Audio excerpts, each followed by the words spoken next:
bilinguismo, ele é um termo de muita disputa acadêmica. Então, o bilinguismo, apesar de ser uma área de estudos, ela não é um termo em si mesmo. O bilinguismo ele é um termo de semântica aberta, o que quer dizer que ele vai ser definido de formas diferentes a partir das diferentes disciplinas que o estudam. Existe um autor chamado Badsmore, ele vai analisar as principais correntes acadêmicas que vão definir o fenômeno do bilinguismo. O primeiro grupo, então, seria a escola minimalista. Ela vai entender o bilinguismo como um processo perante o qual a pessoa basta que ela consiga se comunicar. Essa definição é chamada de minimalista porque é o mínimo do requisito da proficiência linguística que a pessoa precisa adquirir para poder ser considerada bilíngue.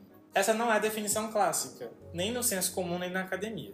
A definição clássica, se você perguntar para a maior parte das pessoas, a pessoa que é bilíngue é a pessoa que é igualmente fluente em 2 idiomas. Então essa é a visão maximalista. Acontece que há vários problemas com essa definição maximalista, né? O primeiro problema, quem que é esse ponto de referência? Quem que é esse falante nativo ideal que eu vou usar para comparar, para servir como base de comparação para a pessoa que está aprendendo um novo idioma, né? Eu posso te fazer essa pergunta, por exemplo. Você se considera amplamente fluente em todos os domínios da língua portuguesa? Provavelmente não. Há domínios da língua portuguesa que você é mais fluente, há domínios da língua portuguesa em que você é menos fluente. Tem um autor que chega a dizer que o sujeito que é amplamente fluente, né, em 2 idiomas ou mais idiomas é uma criatura rara, quase não existente. Se você parte de uma visão maximalista, o bilíngue é apenas a pessoa que fala 2 idiomas fluentemente, no mesmo nível, talvez você está falando de uma parcela muito pequena da sociedade. Quando a gente fala do estudo em bilinguismo, a gente está falando de um bilinguismo que se dá em sociedade, o imperialismo cultural envolvido na razão pela qual as pessoas escolhem aprender certos idiomas ou são forçadas a aprenderem certos idiomas e não outros, diferentes vivências das comunidades linguísticas, étnicas, né? Você vai para os Estados Unidos, é um ponto interessante, um contraponto a isso, é que não há na Constituição americana, como Constituição Federal, não há a ideia de uma língua oficial para o país. E quando a gente fala de reconhecimento de língua oficial, a gente está falando de reconhecimento de direitos. É muito mais fácil você não dar direitos a uma comunidade se você nem pergunta que língua que ela fala. Então, isso tudo é estudado dentro do bilinguismo em sociedade. Quando a gente fala de bilinguismo no indivíduo, a gente vai falar primeiro no bilinguismo na infância, depois no bilinguismo nos adultos. Com crianças, a gente tem uma questão muito forte com a questão neural mesmo, né? Neurolinguística, né? Porque a gente está interessado em entender como que essa aquisição acontece. Como que crianças têm habilidades de aprender idiomas e por que os adultos muitas vezes vão ter mais dificuldade, enfim. Eu acredito que a pessoa se torna bilíngue quando ela é exposta à nova língua de uma forma consistente, ela tem uma motivação interna forte para isso.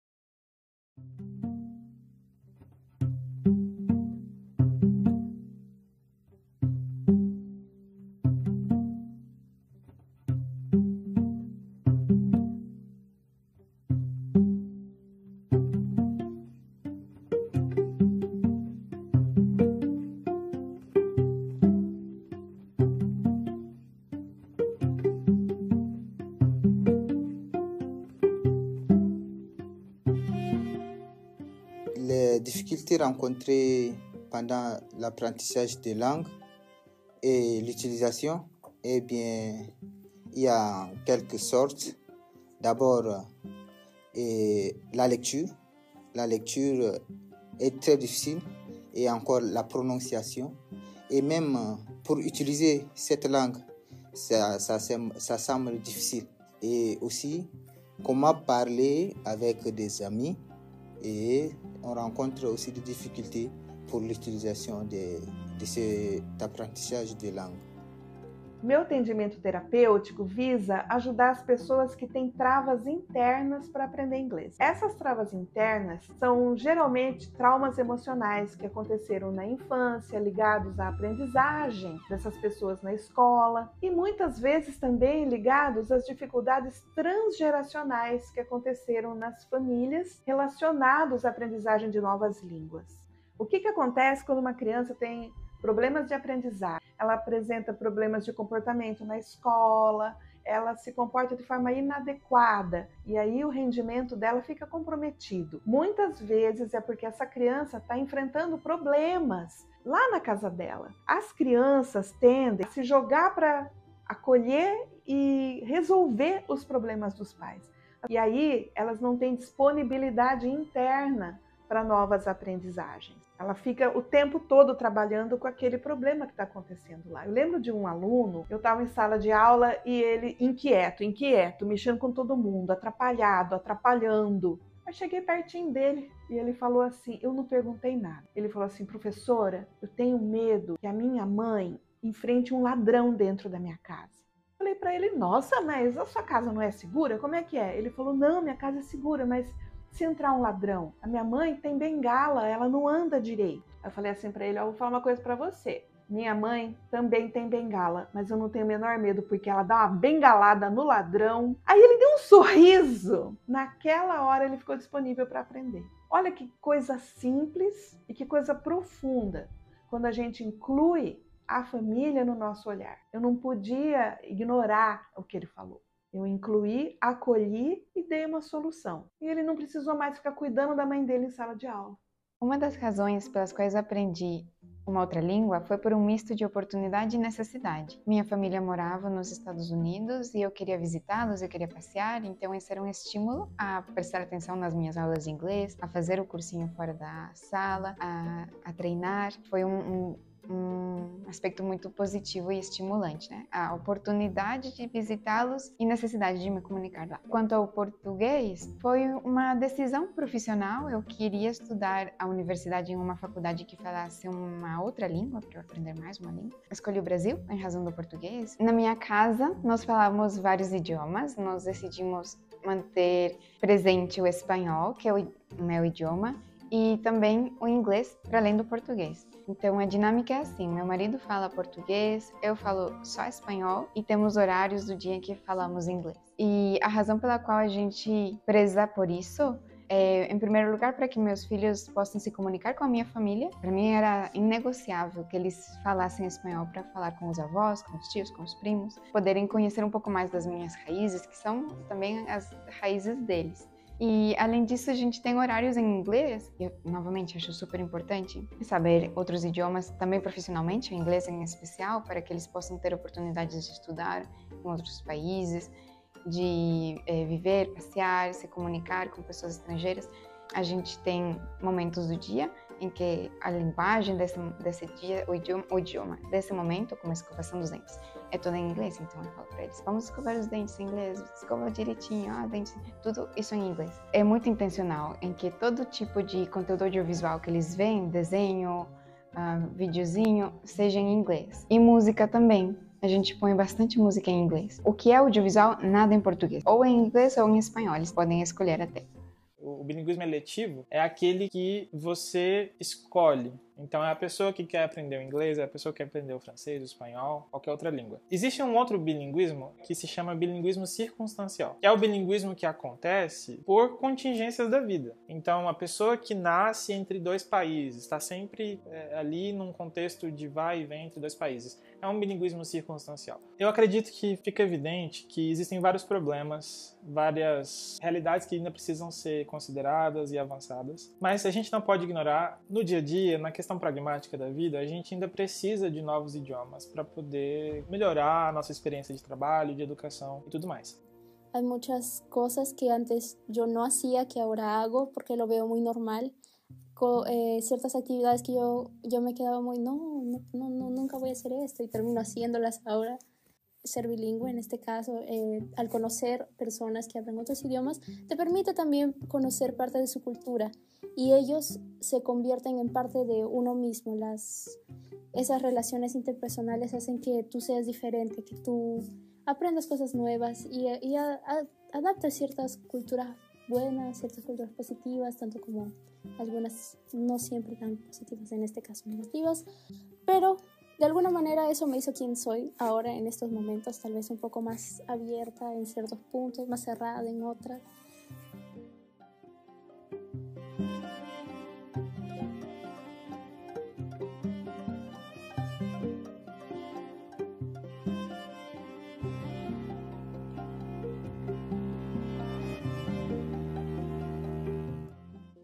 Eu destaco duas coisas como vantagens, as principais vantagens que eu vejo na questão de aquisição de um novo idioma. A primeira delas é a multiplicação de experiências que você pode ter a partir desse novo aprendizado, né? Eu acho que nos enriquece como seres humanos, você ter a oportunidade de entrar em contato com novas experiências, novas pessoas, novas culturas, a partir de um novo idioma. E eu acho que intimamente ligado a isso, está ligado a uma outra vantagem, que é a questão da leitura crítica de mundo, né? O aprendizado de novos idiomas te dá uma oportunidade de você sair do casulo em termos de uma experiência monocultural. É que eu acho que essa visão de crítica de mundo ela é ampliada a partir do fato de que você tem novas línguas à sua disposição. Uma outra vantagem que está intimamente ligada a essa questão das experiências culturais, de vida, de mundo, é como consequência você ter uma visão mais crítica do mundo também. E quando eu falo visão crítica de mundo, eu acho que te permite ter empatia para a realidade de diferentes pessoas. Quanto mais ferramentas a gente tiver para poder ampliar a nossa visão de mundo, melhor. Eu acho que a língua ela tem um papel fundamental nisso, porque te dá acesso, uma plataforma mesmo para você investigar outras realidades, que não só a sua. Eu creio fielmente assim, que o aprendizado de novos idiomas, e aqui eu estou falando de idiomas no plural, te dão essa oportunidade de você ler o mundo com outras lentes, né? Se colocar no lugar do outro. Bon, il y a assez des avantages.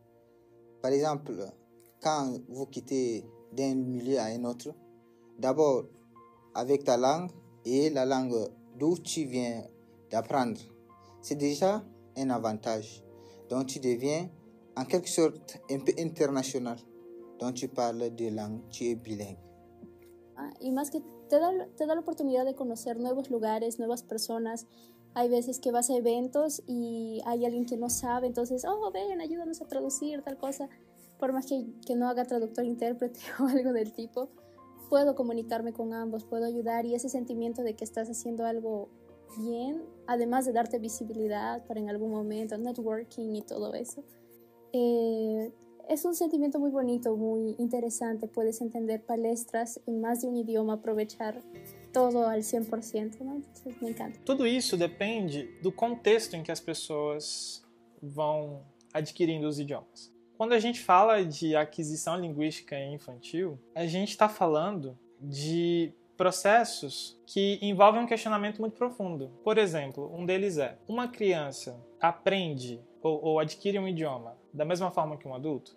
Então existe um espaço no nosso cérebro que é dedicado, possui essa aptidão para aprender idiomas. Então o bebê, ele adquire o idioma, dentro dessa visão, por um processo de imersão linguística plena. Então, de acordo com essa visão, quanto mais pleno for a sua imersão linguística, melhor você vai aprender o seu idioma. Me causou assim bastante interesse a vida toda que alguns alunos conseguem aprender a língua inglesa com tranquilidade e outros alunos têm uma dificuldade muito grande. E essa dificuldade é uma dificuldade que a gente percebe que é interna, porque as pessoas não têm dificuldade de aprender. Uma dificuldade de aprendizagem em si não existe. O cérebro não cansa de aprender, ele foi feito para isso. Ele é uma máquina de aprendizagem. Então, o que acontece com algumas pessoas que simplesmente não conseguem desenvolver? Nos últimos anos, eu estudei a sistêmica, a visão sistêmica e a pedagogia sistêmica. Então, a gente entende que quando uma criança passa por uma aula, passa por uma aprendizagem e ela não desenvolve, muito provavelmente é porque a mente dela, o cérebro dela,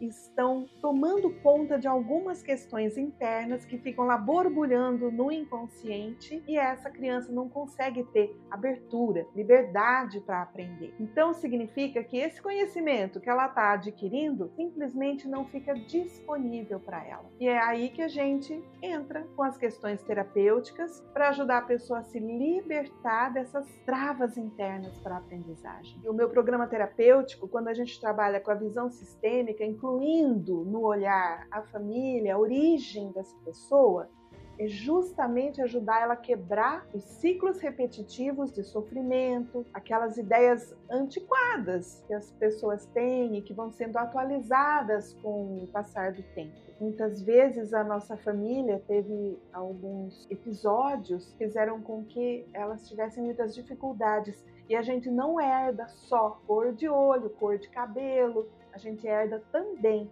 as histórias dos nossos ancestrais. A fluência é um nível de conhecimento do idioma em que, na minha opinião, a pessoa se sente muito à vontade para falar em diversos ambientes e sobre diversos temas. Às vezes a gente tem um vocabulário do dia a dia da casa, por exemplo, ou dos passeios, onde está o aeroporto, o banheiro, a recepção, o inglês profissional, de negócios ou inglês acadêmico. A definição desse bilíngue idealizado, que é a pessoa com 2 idiomas fluentes em todas as áreas da vida, eu acho que a gente perde a oportunidade de analisar coisas que dão mais contexto para a gente entender quem que é essa pessoa bilíngue e quais são as vivências dessa pessoa. E uma das coisas que eu acho muito interessante é a questão da interação entre 2 idiomas, ou mais idiomas, né, às vezes. É muito comum, às vezes, a gente trocar certas palavras ou certos termos. Um fenômeno que acontece é chamado de code switching, ou a troca de código. Isso acontece muito em comunidades, em casas de famílias imigrantes, em países onde elas estejam, que é assim, a família quer que os filhos adquiram aquela língua o mais rápido possível. Os filhos vão conviver com os 2 idiomas, muito próximo ali na própria casa. Mas nesse caso aqui, das famílias que, por exemplo, têm uma vivência, né, por definição bilíngue, que estão utilizando dois códigos ali no seu dia a dia, é muito comum que, por exemplo, a mãe vai chamar pro café e vai falar assim, carinho, the breakfast is ready, alguma coisa assim. Então vai usar um termo em espanhol, mas vai completar a frase em inglês. Um outro fenômeno se chama de empréstimo, né? Que é o borrowing. Se você está falando uma frase e te vem uma palavra no idioma que você aprendeu, e daí crianças imigrantes estão num país, vão falar com os avós. Às vezes ela está tão acostumada ali na vivência dela. Suponhamos, a criança está falando de brincar. Ela talvez já esqueceu como que se fala parquinho de diversões em português. Ela vai falar playground, porque aquilo está mais próximo da mente dela. Isso é o borrowing. Isso dá dados mais concretos para a gente analisar como que essa pessoa bilíngue fala. E particularmente eu acho isso mais interessante do que a gente ficar nessa discussão sobre quem é bilíngue e quem não é bilíngue, né? Ça m'est arrivé beaucoup de fois, ici même. Bon, je mélange même 3 langues à la fois. Je mets AI. Moi, je mélange une fois avec le français et l'anglais et le portugais. Une fois, je parle le langage des sourds avec celui qui est devant moi pour qu'on puisse un peu converser ou qu'on puisse un peu bien causer. Et la communication passe. Mais c'est quand même un peu drôle, mais on se met à se comprendre. Como a gente está falando de interação entre línguas, interação entre culturas, e por que não interação entre territórios? Porque a gente está falando de questões como nacionalidade, passaporte, imigração. O sotaque ele acaba tendo um papel fundamental em inclusão ou exclusão de comunidades linguísticas e indivíduos. Quando você faz provas de proficiência, eles vão avaliar a sua pronúncia. No entanto, a gente está falando aqui de um contexto maior. A gente está falando do sotaque como uma ferramenta, um ponto válido a ser perguntado. Em que momento está se avaliando a pronúncia? Em que momento está se avaliando o sotaque? E o quanto que o sotaque, entre aspas, carregado, é um problema. Você pode ser plenamente fluente na sua língua sem que você deseje ser um nativo. Você já é nativo na sua própria cultura. E por que não valorizar isso na sua língua? A gente não pode ignorar que essas são realidades que estão cristalizadas por meio de estereótipos na mídia, por meio de caricaturas, por meio de representações midiáticas. Por que há tantas piadas com o inglês falado por chineses, o inglês falado por indianos?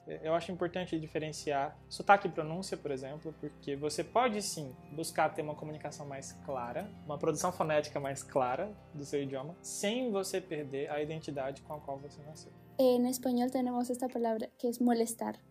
Molestar es muy común. Entonces, tipo, para de me zoar, para de brincar conmigo, para de molestarme. Y así, le estaba hablando, cuando recién llegué, estaba hablando con una amiga que había conocido en el dormitorio donde nos encontramos.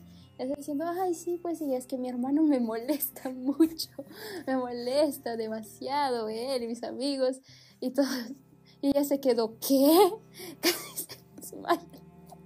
Cierto, ya me ha pasado así varias, no solo a mí, también a mis amigos. A respeito de preconceito ou um trato pejorativo por ser estrangeira, mas eventualmente tem surgido alguma experiência em que uma oportunidade dada para alguém que é brasileiro. Então acho que ali às vezes, dependendo da situação, pode ter havido uma atitude preconceituosa. O que é mais comum e que demonstra um pouquinho de preconceito associado com ignorância, talvez, comentários sobre o meu sotaque. E é muito frequente, isso me cansa. Eu acho que expressa um pouquinho de preconceito, e às vezes associado à ignorância, porque, afinal de contas, todos temos sotaques, mesmo brasileiros, cada um conforme sua região tem um sotaque particular, e países outros que falam português, Portugal, Angola, todo mundo tem seu sotaque. E não é algo que precisa ser pontuado, porque é uma forma de dizer, você é diferente, você não é daqui. Então eu me sinto chateada quando ouço isso, mas eu tento disfarçar e às vezes até eu respondo, poxa, mas você também tem sotaque, de onde você é? Para mostrar de que ter sotaque é normal.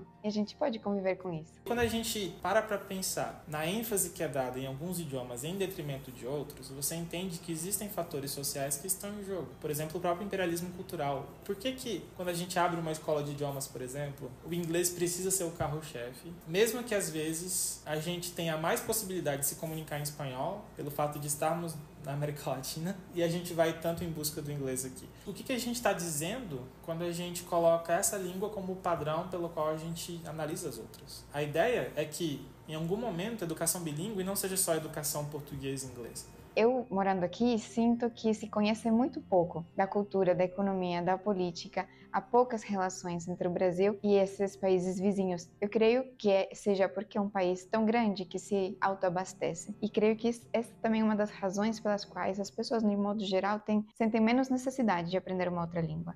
Com a internet, as plataformas de streaming te mostram um conjunto de produções de diversos países e diversas origens, e isso devia ser estímulo para que as pessoas pensem, poxa, existe conhecimento, cultura, entretenimento para além do Brasil, e para conhecer e apreciar preciso saber de uma outra língua. Não creio que as pessoas tenham sentido desinteresse. Há várias oportunidades para as pessoas aprenderem um novo idioma, seja de maneira autodidata ou com cursos que há diversos preços, né? Então creio que há mais facilidades e também as pessoas espero, né? Eu creio que o mundo está mostrando de que é necessário aprender um outro idioma para poder crescer profissionalmente e ter diversas oportunidades. No Brasil, por lei, todas as crianças que estão matriculadas na escola precisam aprender a língua inglesa. Apenas 1% da população brasileira se diz fluente em inglês. Gente, isso é muito pouco. Todo mundo estuda, por que só 1% fala? Eu tive um professor na faculdade, ele falava 12 línguas e vários idiomas africanos. Mas ele dizia o seguinte: tantas línguas você fala, é quantos homens você vale. Eu nunca esqueci disso. Estudem outra língua. É indispensável para que muitas oportunidades se abram. Se joguem no aprendizado de idiomas. A gente muitas vezes se prende e se priva de experiências pelo fato da gente estar preocupado com a visão do outro, com a cultura do outro, com a aceitação do outro. As pessoas têm direito de aprender. As pessoas têm direito a frequentar ambientes internacionais. Os brasileiros têm direito de ter trabalho bem remunerado. Qual o problema? Nós temos o direito. Nós temos o direito de alcançar todos os nossos sonhos.